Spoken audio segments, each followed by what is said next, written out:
follow me when the sky starts to change. Yeah, we won't be afraid. We'll never be the same again.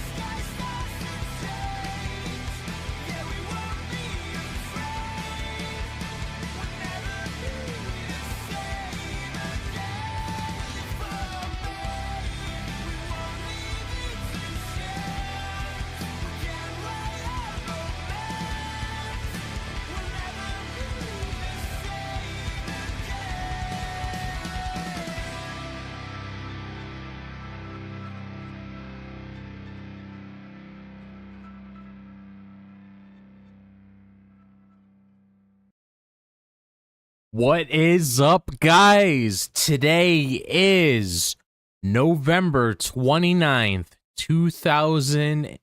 Okay, let me rephrase that, guys. November 29th, 2024.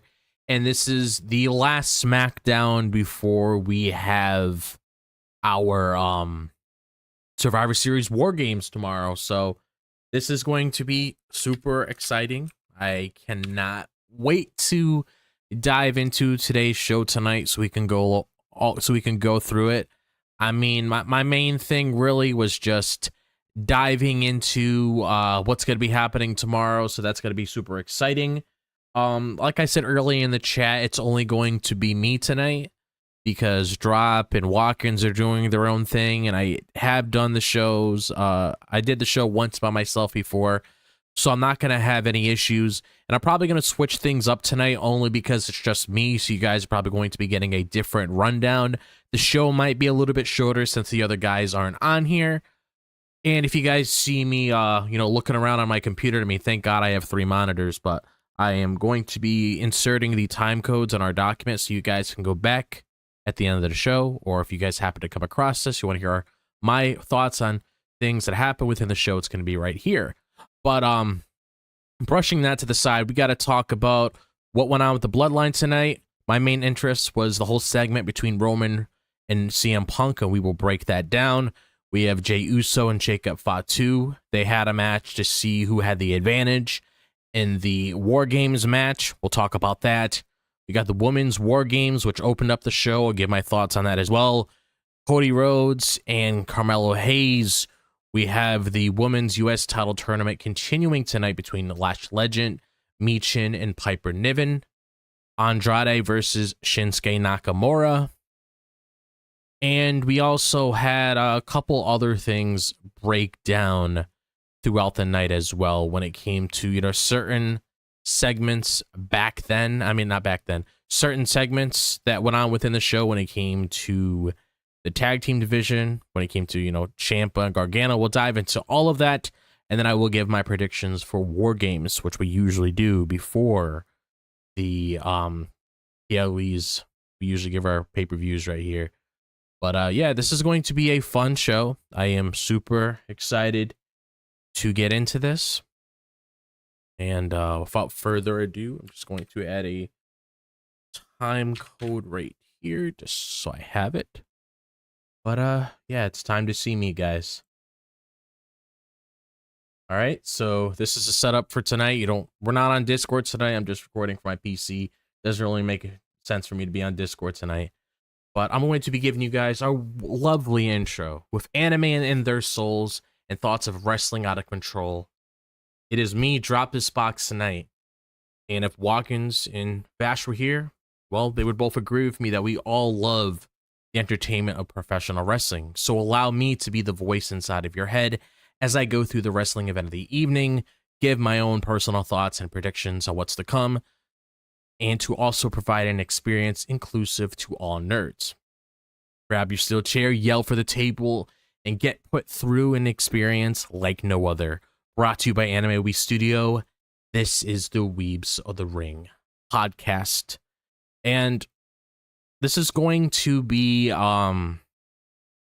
I do want to spend some time on like a few things that transpired tonight because, I'll be honest, there was a couple things I liked about the show. There was a couple things that I obviously paid attention to, but we're probably not going to spend like too much time talking about it. Mainly, I will just be going over things that really stood out. Obviously, I'll go over the whole show because I did say it's going to be a different format, but I honestly just want to start off now and just talk about what happened between Roman Reigns and CM Punk, and I'll throw in the whole Jey Uso and Jacob Fatu conversation there because it just falls into our headline story. Because I know normally sometimes there's some people out there that might start talking about from beginning to end. We usually switch it up a little bit here to be different.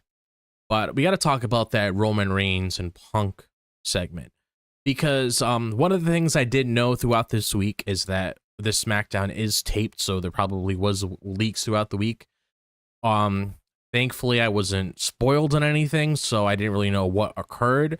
And this was probably the thing I was looking forward to the most because when you put Roman Reigns and CM Punk in a segment, you have a little vignette, kind of like how we saw in the backstage where they have those little cinematics to make it look like a movie, very similar to Cody Rhodes and Roman not that long ago when they were building up to that bloodline match. It's just something you want to tune in and pay attention to, and that's exactly what I need to like talk about right now, man. So here we go. So we had this sit down with Paul Heyman, Roman Reigns, and CM Punk that was advertised throughout the show. And we see Roman Reigns pretty much just sitting in a room with Paul Heyman. And you obviously know that he's there waiting to talk to Punk because obviously this is adding more to the story so you can figure out exactly, okay, what's going on at Roman? What's going on with CM Punk? And Punk was late. Roman was pretty upset about that. And we ended up seeing CM Punk telling Roman Reigns that he showed up for Paul Heyman, not him. And if you guys have been a part of WWE, if you guys have been watching wrestling for years, and you guys have been following CM Punk's journey throughout the world of WWE, you obviously know that him and Paul Heyman had a relationship before. He was one of Paul Heyman's people that he took under his wing. That was his wise man all those years ago when he was WWE champion and he had that fantastic run. So this is one of the things I really do like about this is that, Roman Reigns and CM Punk obviously have something in common when it comes to the sort of relationship that him and Paul Heyman have. So I really do like that. But then we have Roman Reigns adding in saying that he doesn't need his help and that he is here for Paul. And he's here for Paul. And Reigns says he is happy for them, but then Roman Reigns tells Punk that he does not like his attitude or Punk.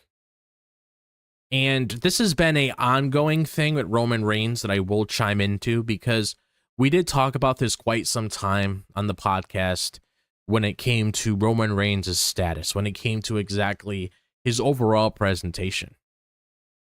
He hasn't changed in the slightest. I mean, he's pretty much the same guy that we've seen ever since he lost the belt at WrestleMania. When he came back at SummerSlam, I mean, he's the same guy. And he's showing the exact same attitude towards CM Punk like he did with Jey Uso and like he did with Sami Zayn. So you can definitely tell this might, bite him in the ass eventually just because of how he's acting.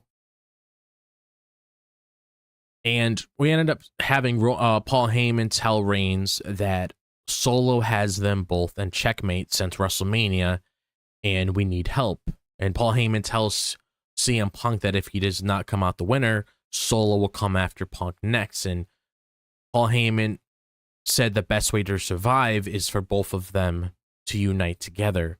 CM Punk ended up telling Roman Reigns that he does not like them and that he is there for Paul. We already know this. And Punk says that, he wanted revenge, and if they survive WarGames, he's all years to revisit their discussion, obviously planting seeds for their eventual showdown, if you want to put it that way, when it comes to CM Punk and Roman Reigns. Because if you got, like, you know, I'll say my thoughts on this actually. And then Punk says one more time, and Punk says one time, one favor. Roman questions, you know, CM Punk on the favors. CM Punk says that Roman does not owe him a favor, but that Paul Heyman will owe him a favor. CM Punk gets up and leaves. Roman Reigns asks Heyman what the favor was, and Paul Heyman just tells Roman Reigns to just, let's get through WarGames first, and then we can have some time to talk about that. And we obviously are seeing right here, just putting all the pieces of the puzzle together. It's a late night, so my mind's all over the place. I do apologize for that. But we obviously see that within this segment itself, that we are eventually building up a feud between Roman Reigns and CM Punk. Because if you guys recall, when CM Punk came on SmackDown earlier this year, like right after you know, CM Punk came back and everything, and he was, you know, cutting a promo, and he came on SmackDown, he was talking about a lot of people's like, okay, you guys want to see, you know, the CM Punk that you're used to all the time, you want to see the CM Punk that you normally see, you know, just saying whatever he wants on the top of his head. Well, here you go. And you had that whole thing where he called out Roman Reigns and he said, remember, you know, I'm a Paul Heyman guy. He was my wise man first, everything like this. Obviously, this is getting thrown in there because this is eventually building up a feud between CM Punk and Roman Reigns. Where is it going to take place? I don't know. If I had to take a guess, I would assume SummerSlam next year, because obviously we know heading into the WrestleMania season, it seems that CM Punk is more than likely going to be dealing with Seth Rollins, because they wanted to do that this year, but CM Punk got injured, so then they had to pivot to Drew McIntyre. Otherwise, that would have been the original plan. But they definitely want to take their time with that match, because that is a WrestleMania worthy match. They want to take some time to build that. So it makes sense why they're planting seeds for the eventual Roman Reigns and CM Punk feud in the future, which obviously has money written all over it. And one of the things I will say about this whole sit down itself that I really enjoyed, it was probably, you know, just the whole feel of it, because it literally feels like you're watching a movie, like you're sitting in the movie theater. You got your popcorn, you got your soda, you got your candy, pretzel bites, mac and cheese bites, whatever you guys have when you're watching a movie. Seems like you're like sitting in the movies and you're watching this just based off of the quality alone. And I really like when WWE does this every so often, because if they did this, you know, every single time, it wouldn't feel special. It would feel like, okay, you know, we're getting this all the time. Like, you know, why is this a thing? But the fact that they do it every so often to show us as the viewers, like, okay, you know, pay attention to this. We're obviously putting a lot of heart into this. We're obviously giving you this quality for a reason, because this is important when it comes from a story perspective. And I really liked the overall presentation of this. The big question here that a lot of people were asking before this whole entire sit down ended was when CM Punk said that, you know, Roman Reigns, you don't owe me a favor, but Paul Heyman owes me a favor. And that's very interesting, because then a lot of the guys are thinking, okay, what does Paul Heyman owe CM Punk? What does Paul Heyman need to do for Punk? And maybe this plays out tomorrow, which I'm assuming it will. Maybe we wait a little bit on it, but I don't necessarily see, you know, after WarGames is over, you're gonna have CM Punk sticking around at Roman Reigns. I think you're probably going to have Punk maybe starting that build with Seth on Monday or whatever they try to do. I don't really know. We don't even know if Seth Rollins is done with Bronson Reed yet. But one of the things that I did see people bring up, and it does make sense, was Paul Heyman. Paul Heyman, throughout this entire package that we got right here, this whole cinema, if you guys want to put it that way, one of the things that I did notice was his overall, like, feel towards Roman Reigns. Like, he was hiding something. Like, he didn't really know how to approach Roman Reigns in a situation when he was asking questions and stuff like that. Because he could have easily, he could have easily told Roman Reigns, okay, this is what's happening tomorrow, you know, this is the favor or whatever they're trying to plan that out.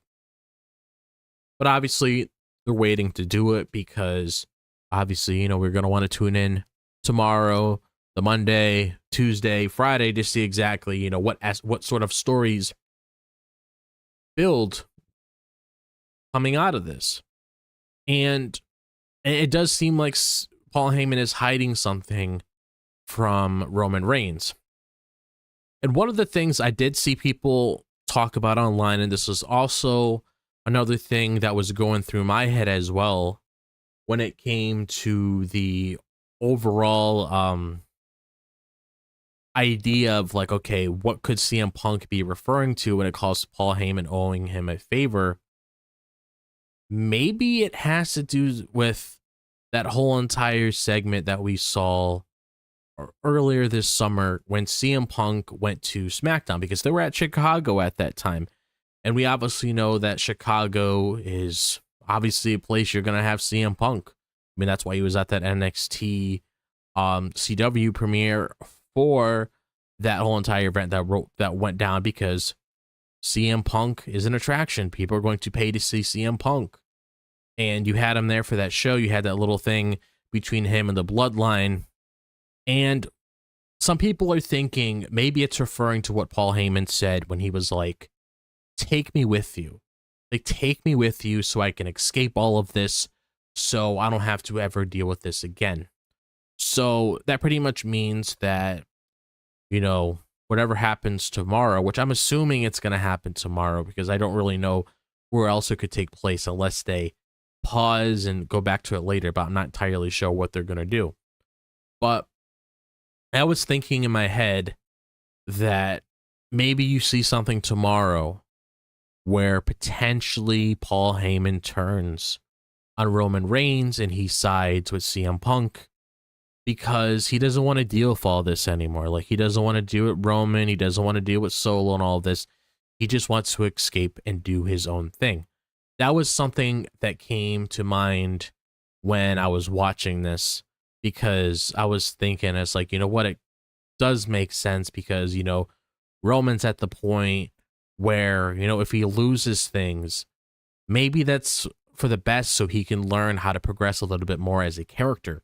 Because like I stated earlier, Roman Reigns is the same person he's always been.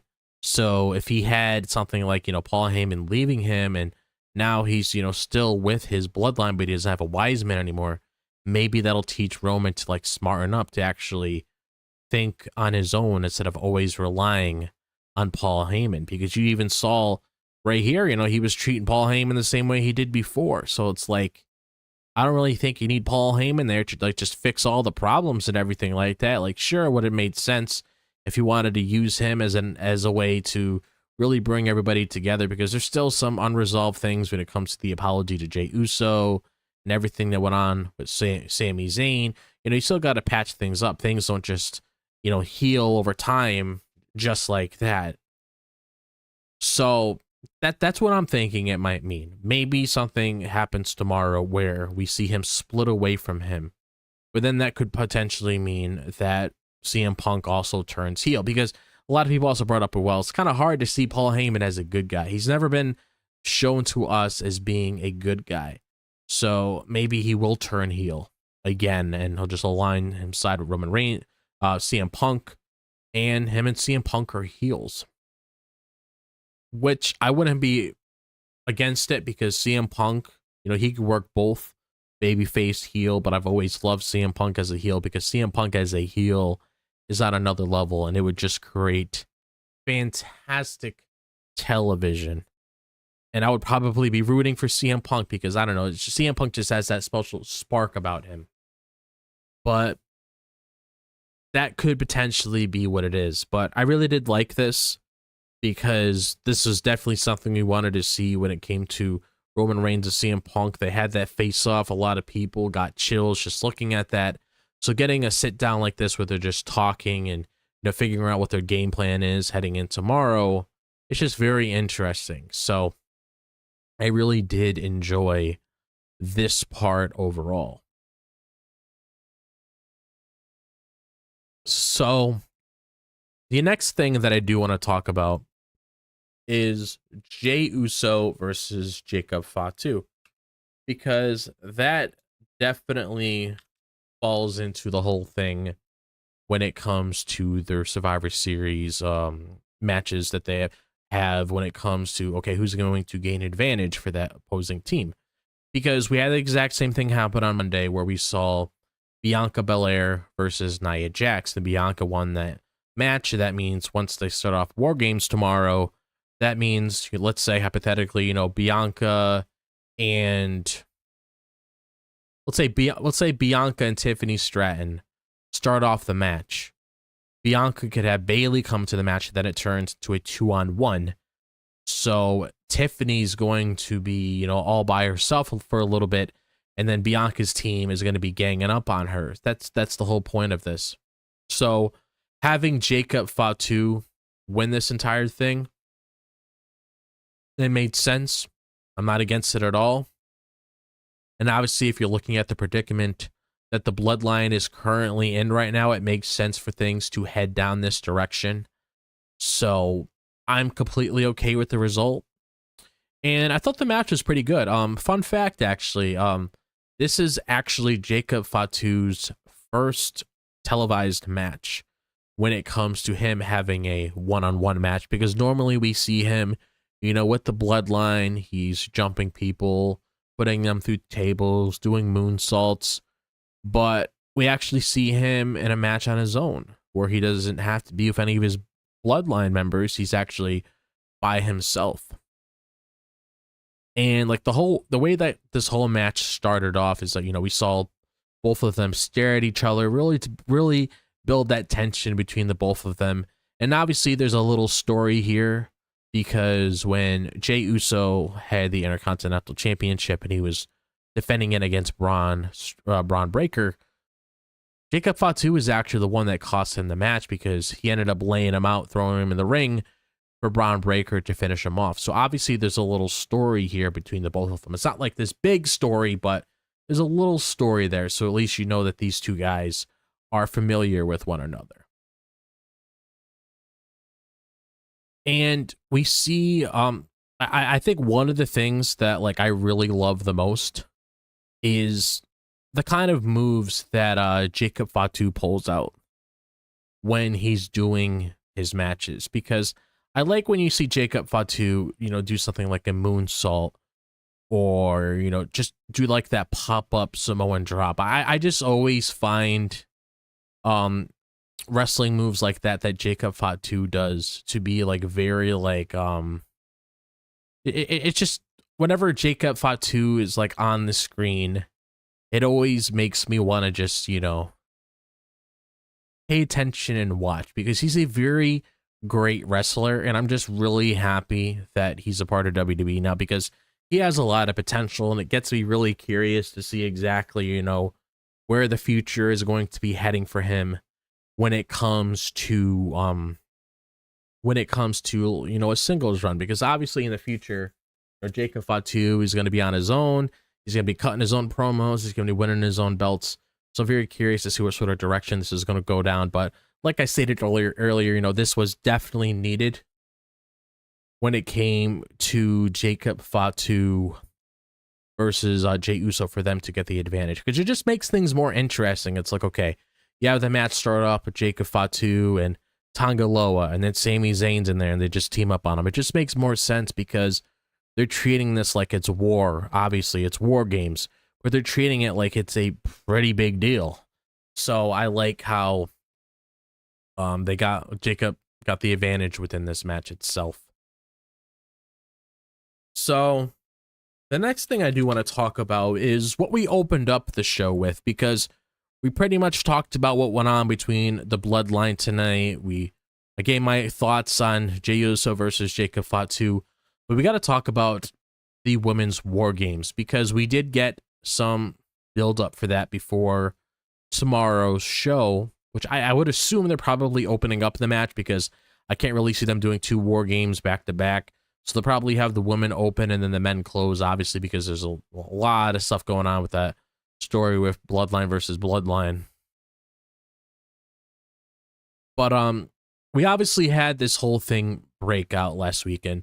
Michael Cole was recapping it where there was footage shown of Jade Cargill being taken out by an ambulance, you know, after she was ambushed in the parking lot area. And it doesn't matter if this is like NXT, you know, Raw, SmackDown. The parking lot is a very dangerous place to be in, so please be careful if you're ever traveling there.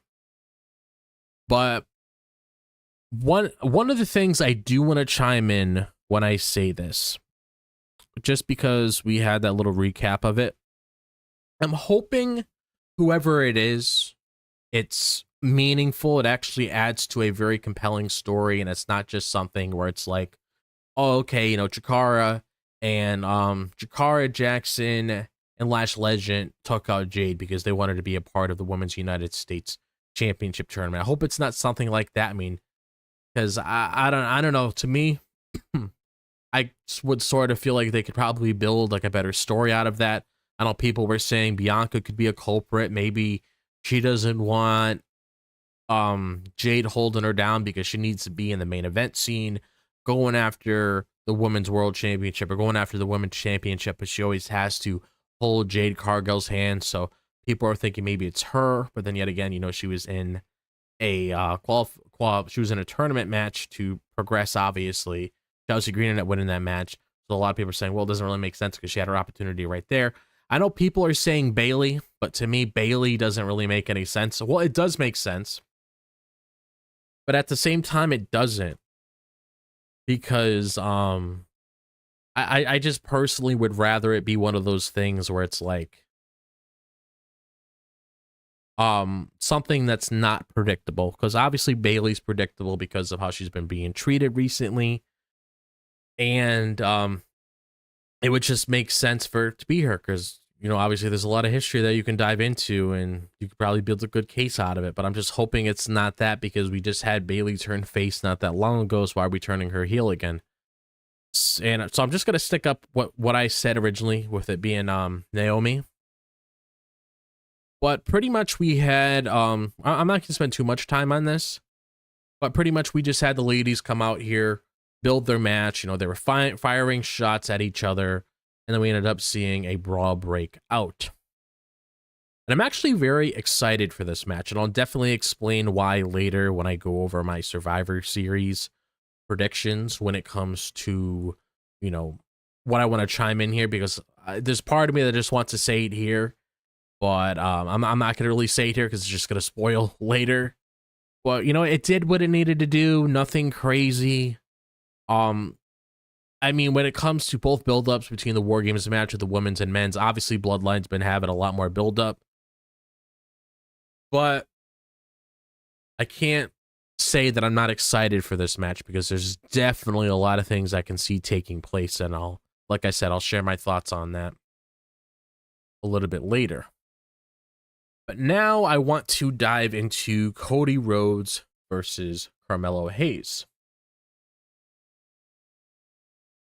And I actually want to talk about Kevin Owens first before I dive into the match itself, because the match was just put together because Carmelo Hayes was talking shit backstage. Obviously, we had that whole promo between KO and Cody last week that was really awesome. And, you know, Cody just wanted to get his hands on Carmelo. But like I said, I'll talk about that in a little bit right after this. I want to talk about what we saw with Kevin Owens, because I really like this. I thought it was really cool. So let me find it in my notes. It is somewhere right here. Okay. So pretty much we had a whole vignette with Kevin Owens where he was giving a rundown of why he was right. And a lot of people agree with Kevin Owens. I mean, it's kind of hard not to agree with Kevin Owens just based on everything that transpired. So, you know, he definitely builds a very strong case. So if he ever took Cody Rhodes to court, I mean, it would really be hard to bet against him, because, you know, he has a lot of evidence to pretty much say that, you know what, Cody's the whole reason why all this is happening. But we ended up seeing, you know, Kevin Owens showing footage when it came to, you know, certain dates dating back to 2021 when he was attacked by Roman Reigns in the Bloodline. Like we saw when Roman Reigns was in a golf cart, he attacked Kevin Owens, and, you know, just the constant beatdowns. Like, if you guys are familiar with the Bloodline story and you guys see what transpired between Kevin Owens and Roman Reigns over those years, you obviously know the whole story there. But we ended up seeing that part where where Cody Rhodes came back. Because you guys remember last year at the Royal Rumble, Cody Rhodes came back because he ended up getting injured he was injured before he had that match with Seth Rollins at Hell in a Cell. But he ended up fighting through it, and he was out for a couple months until the Royal Rumble, where he returned. And Kevin Owens, you know, brought up how, you know, when he was being attacked by the Bloodline, and this was the night when Sami Zayn ended up turning on Roman Reigns to hit him in the back of the chair.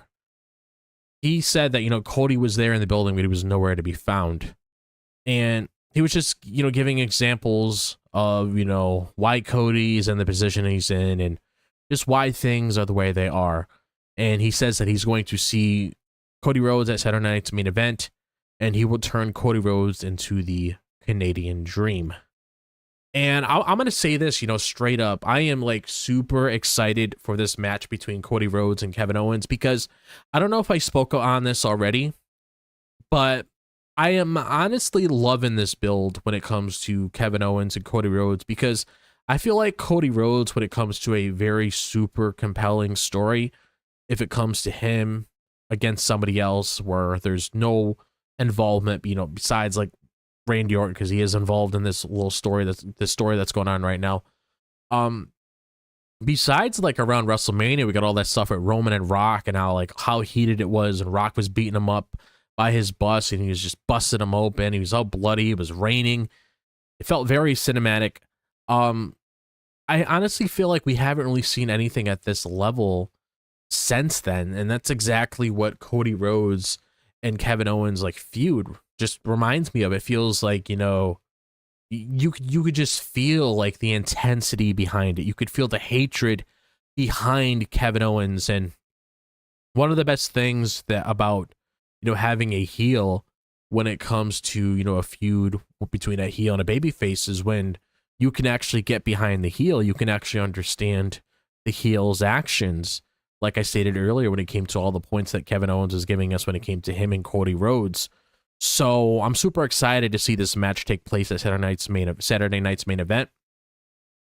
I know a lot of people were saying that this match should have taken place at Survivor Series. I understand that, because Survivor Series is like one of the big pay-per-views we get, especially since this is the last main roster PLE, because Saturday night's main event is just a special event. I'm not really sure if they're advertising it as a PLE. I mean, it probably will feel like a PLE just based on what they're doing with that.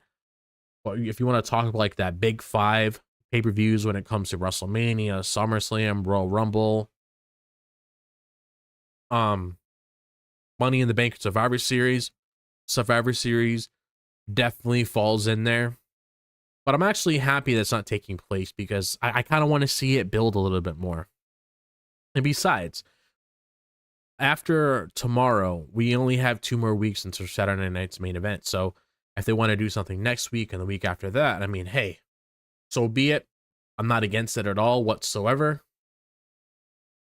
So I'm glad that they're taking their time with this, and I'm really curious to see what else is going to transpire with this once we head to next Friday for SmackDown.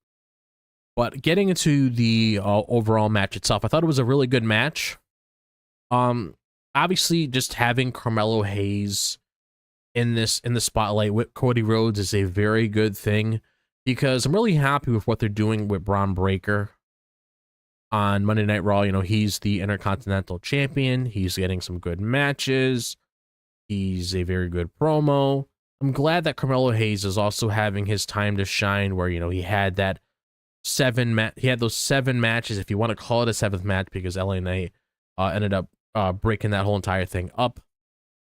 But we had that whole thing where, you know, Carmelo had those series of matches with Andrade, and then he had that great match at Crown Jewel when it's him, LA Knight, and Andrade. Now we see him again with Cody. So I like how Carmelo is just in the spotlight with Cody Rhodes, because I really like Carmelo. I think he's going to be a key player in the future when it comes to a lot of the big stars like a Braun Breaker, like a Trick Williams, Oba Femi, Roxanne Perez, you know, Julia, Stephanie Vaquer, Rosario. You know, once all those people come up, I feel like he's definitely going to be in those spots where you're going to see him as much as you probably see Cody in the future when it comes to a lot of those guys that they're pretty much centering the entire program now, now that all those other people are gone. But I like that he's here with Cody. And I thought it was a really good match, because I think one spot that really stood out to me, and I remember I was sitting down watching this with my mother, because I always watch wrestling in with my family whenever, you know, the program's on. It's just something that I've done ever since I was younger, and I just really like the overall experience watching wrestling with family.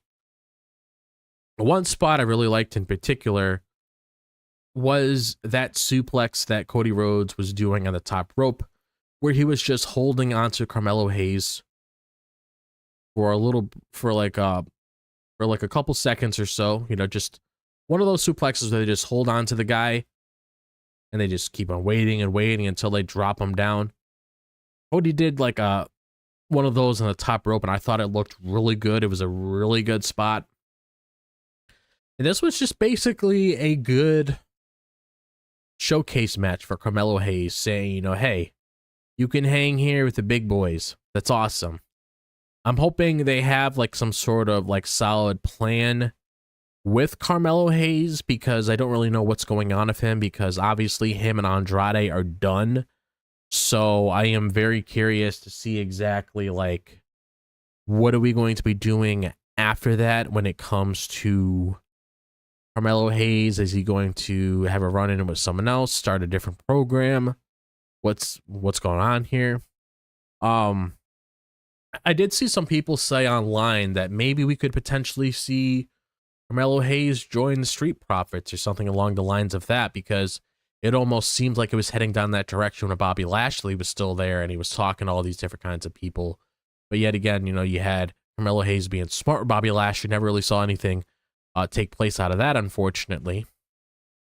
But really curious to see what's next for Carmelo mainly. Hopefully he's not lost in the shuffle. I don't think he is. But I'm just hoping there is some sort of like game plan when it comes to him. So the next thing I do want to talk about is the Women's United States title tournament between Lash Legend, Michin, and Piper Niven. And there's actually a little story behind this, because like I stated earlier when I was talking about what was happening on last Friday when it came to Jade Cargill getting taken out, obviously Jade Cargill was supposed to be in this match. It was supposed to be Michin versus Jade Cargill versus Lash Legend. And for story purposes, because we don't know what it's going to be leading to yet, Jade Cargill is out, and they decided to put in Lash Legend. One of the things I can say about Lash Legend is that I'm really liking her overall presentation when it comes to, you know, when she's put into these matches of all these girls with her, like when it came to the tag matches or just matches like this. Like, I'll be 100% honest, you know, when I was watching Metaphor on NXT on a weekly basis, when they had their little programs with whoever they were feuding with or whoever Lash was having a match with, I wasn't the biggest fan of them at first. And honestly, the one that really stands out to me, and it's kind of a given, you know, just looking at how they have the spotlight on her all the time when it comes to, okay, we're going to be having a tournament match for the United States Championship. Who are we going to put in it? Who can we rely on? Okay, let's throw Lash in there. Let's have Lash have like a match of all these girls. Lash really stands out. I will say that she definitely does stand out, and I do look forward to seeing her matches. And I'm going to come out and say this right here. If they decide to do something in the future, if it makes sense, if there's a story behind it, if there's a lot of logic, I wouldn't be opposed to Bianca, maybe if they decide to pull the trigger and have her turn heel, if they ever do push forward when it comes to that feud between Jade Cargill and her, because we obviously know that split is coming eventually. We don't know exactly when, because Jade Cargill, the current situation that she's in right now, being injured, we don't really know if things are going to pivot to something else. But I wouldn't be opposed to having Bianca Belair, you know, turn heel, and then she aligns herself with Jakara Jackson and Lash Legend. I think it would be pretty cool. Bianca doesn't necessarily need a faction in order for her to just continue her success, because we've seen her before on her own and she's always been great. But I wouldn't be opposed to that. I think it would be a good idea if she wanted to do something with Lash Legend or Jakara Jackson. But I might sound like a hypocrite because I've been very vocal on here saying that, you know, we got to see these ladies split apart and see, you know, Bianca Belair back in the spotlight again like she used to be. But we'll wait and see what happens here. But Michin ended up winning this, which was probably the result that you would go with, because obviously when this whole entire United States Championship was made, who are the two people that a lot of people were talking about that deserve this, that could have actually had a dumpster match if this title was in existence at the time when they had their dumpster match, where they could have put this on the line? Michin and Chelsea Green, because a lot of people are very high on them. A lot of people appreciate all the work that they've been putting into their matches when it comes to Chelsea Green and Michin. And they could have easily, you know, built a little story around that United States Championship when it came to Michin and Chelsea Green. But obviously, you know, Michin was the choice here when it came to the person to progress in the next round. So now I'm going to pull this up for reference. I'm going to pull this up for reference just so we know who's part of the tournament still. So we had Bayley win her match against Candice LeRae and BFAB. So Bayley's in her match now. We had Bianca, Chelsea Green, and Blair Davenport. Bianca had to go aid Jade, so Chelsea Green ended up picking up the win on Blair Davenport. So now it's going to be Bayley versus Chelsea Green. And we had Michin win her match tonight. We still have, and next we're getting Naomi, Tiffany Stratton, and Elektra Lopez. If I had to take a guess, I would assume Naomi would win that match because it only makes sense. And then you would have Michin versus Naomi, and then Bayley versus Chelsea Green, which I know a lot of people are probably going to have panic attacks over, because obviously you want to see those two girls in the finals and see if they have what it takes to get the United States Championship. But that's where we're heading right now. So the next match I do want to talk about is Andrade versus Shinsuke Nakamura. And we actually got something new with Shinsuke Nakamura tonight, believe it or not.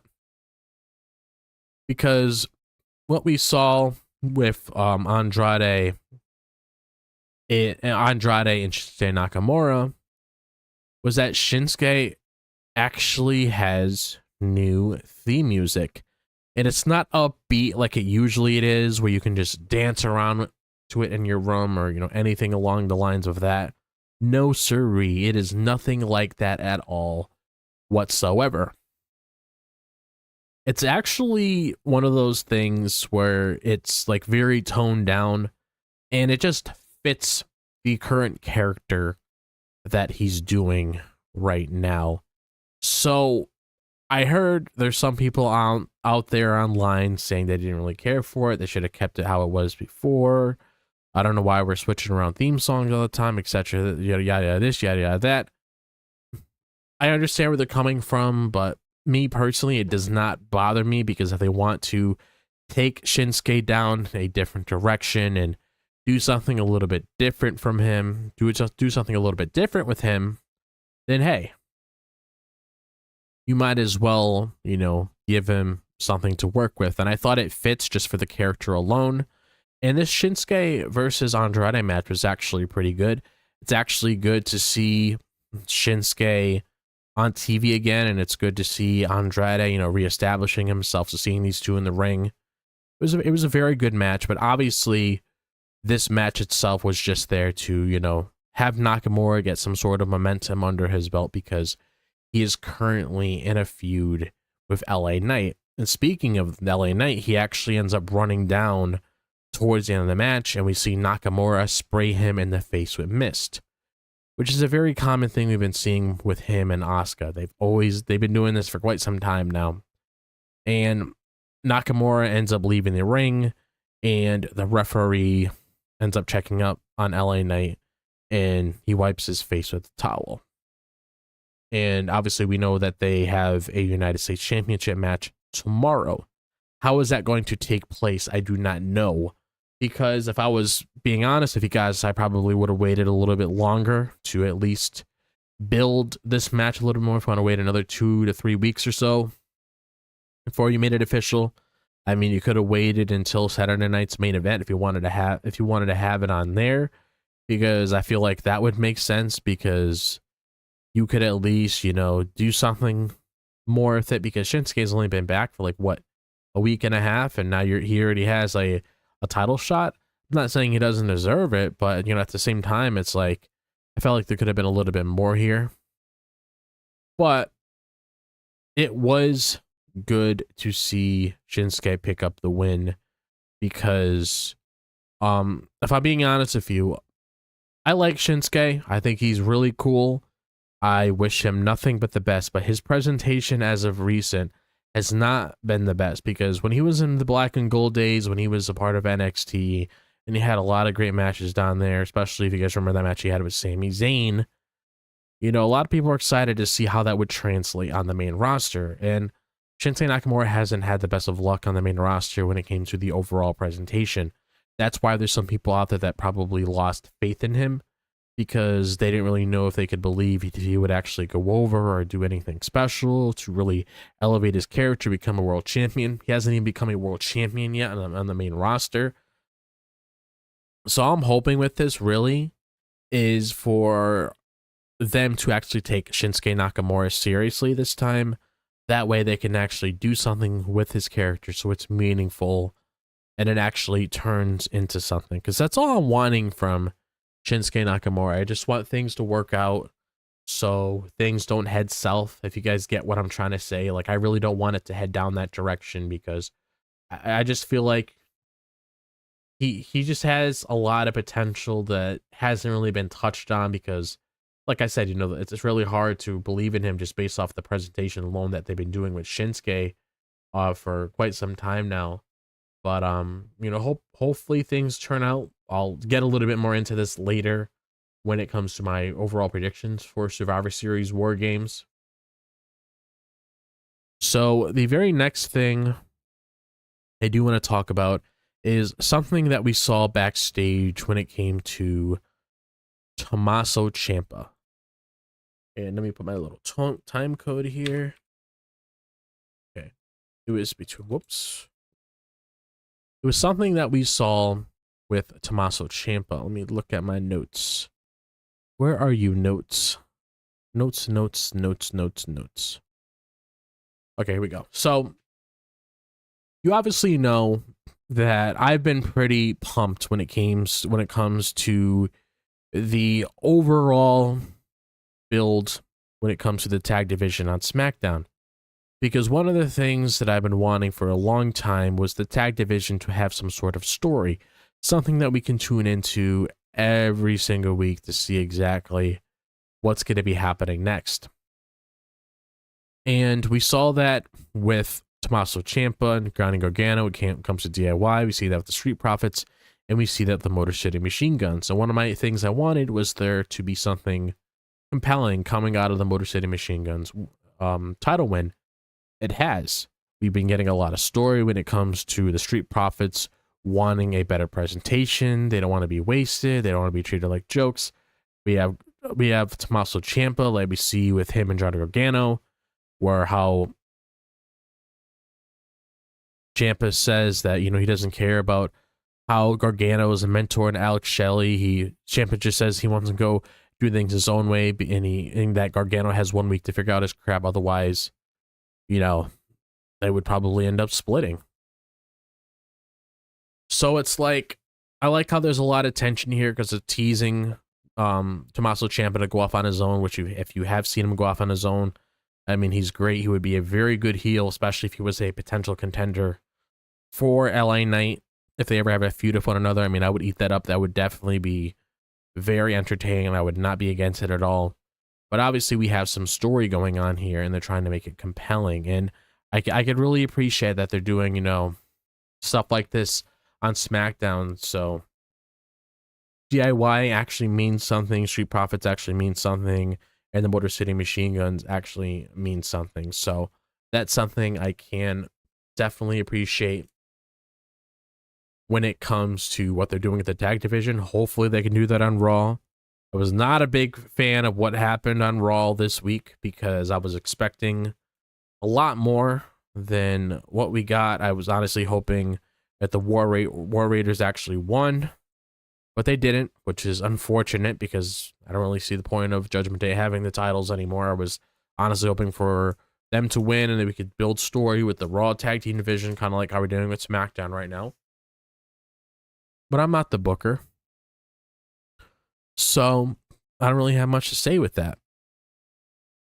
And let's see if there's something else I want to talk about. I feel like there was something else, but I feel like I ran through everything, right? Yes, I did. Yes, I did. Yep.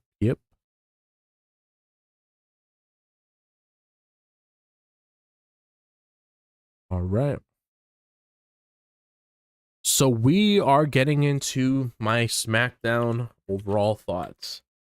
And I know it's pretty crazy to think about because normally the show would be a little bit longer. But since it's just me tonight, the show is going to be a little bit shorter. But my overall thoughts when it comes to SmackDown, I really appreciated what we got with CM Punk and Roman Reigns. It was great to, build that tension between the both of them, plant even more seeds when it comes to that CM Punk versus Roman Reigns feud that's in the works in the future. We might potentially see it at SummerSlam. We'll just have to wait and see how things go from where we are now up until that point. I liked seeing Michin progress in the women's U.S. title tournament. She definitely deserves it. I always look forward to the Cody and KO segments within the show when it comes to building into their story, so that was very nice. And, just basically I'm just waiting for WarGames tomorrow because now that we got all the weekly shows out of the way, now we can really get into the meat and potatoes and actually talk about what we're all excited about when it comes to WarGames. So I'm going to be diving into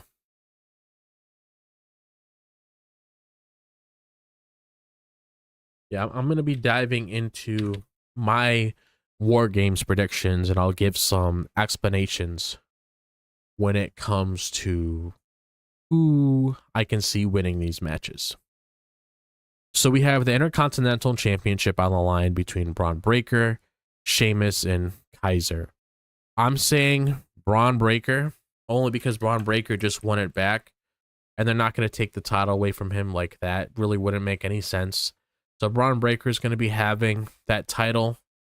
I'm thinking he might have it until WrestleMania, then he drops to Sheamus there so Sheamus can have his moment and eventually get that IC title, but we're going to have to wait and see how things build from there. So I'm going to say Braun Breaker. LA Knight versus Shinsuke Nakamura for the US title. I'm going to say LA Knight. I know I said earlier I was really worried what they're going to be doing with Shinsuke. It could possibly turn into one of those things where it ends up being a no contest match or, something happens along the lines. Or maybe, I don't know where Shinsuke Nakamura actually wins the US title and they actually end up building him a little bit more. And they actually take this, whole thing they're doing with him seriously. But as of now, I'm probably just going to say LA Knight. I feel like that's a safe bet if they don't go down that direction. Because just just with like a week and a half build and just throwing this match on here, because out of all the matches, this one was definitely rushed. I can't really see LA Knight losing it. World Heavyweight Championship between Gunther versus Damian Priest. I'm going to say Gunther because I don't see Gunther losing this match. I feel like this is going to be a match where Gunther gains his confidence back and he goes all out on Damian Priest, and we get a really good match out of it because, I mean, these guys had a good match before. So I wouldn't be surprised in the slightest if we ended up getting that again. So now we have the women's WarGames match between Team Rhea versus Team Liv. I'm going to go with Team Rhea, and I feel like Rhea might potentially get the pin on Liv Morgan to win the match, and then maybe you could take that and build to another match for them with the title line, and maybe Rhea Ripley wins it there, and then we can end the feud between the both of them when it comes to Rhea and Liv Morgan, because that's honestly all we're really waiting for, is for Rhea to get her title back from Liv Morgan, because that's pretty much the conclusion of that feud. Obviously, you know, Io's the number one contender for the belt, and I heard rumors about that match potentially happening at Saturday night's main event, so we'll have to wait and see what happens with that. But I'm going to say Team Rhea, and I'm also going to agree with Watkins says, where he says Team Rhea and Tiffany cashes in during the match. One of the things that I could definitely see is Tiffany Stratton definitely cashing in her Money in the Bank contract. It's not like it's something you can't do, because they tried doing it with Damian Priest last year, but they obviously didn't work because Randy Orton ended up ruining that little moment. I'm not saying it was his fault, but obviously, you know, things came up. But I'm going to say Tiffany Stratton cashes in here, and she cashes in on Nia Jax, and then you could start a little program with them. You could have Nia Jax work alongside, you could have Candice LeRae work alongside Nia Jax, since that's been something they've been building to for a little bit now. So I can see that happening. So I'm going to go with Team Rhea with a Tiffy cash in, just like Watkins said. I'll just write that in there, Tiffy cash in. And then for the men's WarGames match, this one's a little bit tricky because I'm not entirely sure what sort of direction to head down. Like, my first direction is like, okay, Solo might win because, you know, things don't really look like it's in Roman's favor because he doesn't really have the proper mindset right now, and we don't know if he's going to be making any mistakes or, you know, what's going to possibly come out of this. So, but with Punk there, I mean, they could still win. Like, let's say if, you know, Punk helps them win, you know, what's going to come out of this? That's another story to play out, because, you know, you got to figure out when that favor is going to come into play that Paul Heyman owes CM Punk. So, you know what? I'll say this. I'll say Team OG Bloodline, and I'm gonna say The Rock comes back towards the end. Yeah, I'll say The Rock comes back because I'm just like, it's not like something that you could write out, because there's a good chance it could come back. We could see something happen, and then you could finally see, okay, The Rock was actually the puppet master behind everything the entire time. He's the reason why Solo and everybody else are in the position that they're in. But those are my predictions when it comes to Survivor Series tomorrow. So I'm gonna put. So overall, guys, that was SmackDown tonight.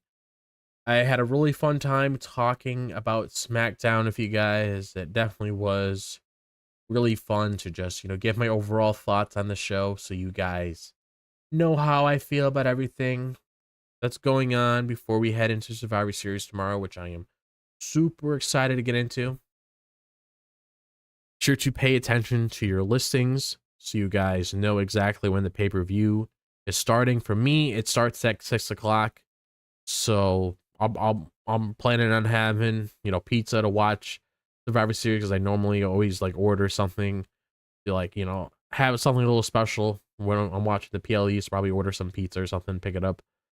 But I want to thank you guys for taking the time out of your day to listen to the Weebs of the Ring podcast. And if you enjoyed what I had to say, why not do exactly what I said and follow us on our social media when it comes to our Twitter, our Instagram. We have Blue Sky. You want to follow us on there. Be sure to check us out because we are known as Weebs of the Ring on all social media platforms. Also, be sure to use the hashtag Weebs of the Ring to interact with us about anything regarding wrestling before, during, or after our shows. Feedback is always appreciated as we are nothing without you tuning in. Weebs of the Ring is presented by Anime We Studio, and thanks to our production team for all their hard work. Thank you once again for joining us, and remember, no stunt grannies were harmed in the recording of this podcast. Have a good night, everybody, and me, Watkins, and Vash, we'll see you guys for tomorrow's coverage on Survivor Series WarGames, because all three of us will be in the building. The team will be together again. It's just tonight, you know, we obviously had stuff going on, but thank you guys, and I'll see you in the next one. So, peace out.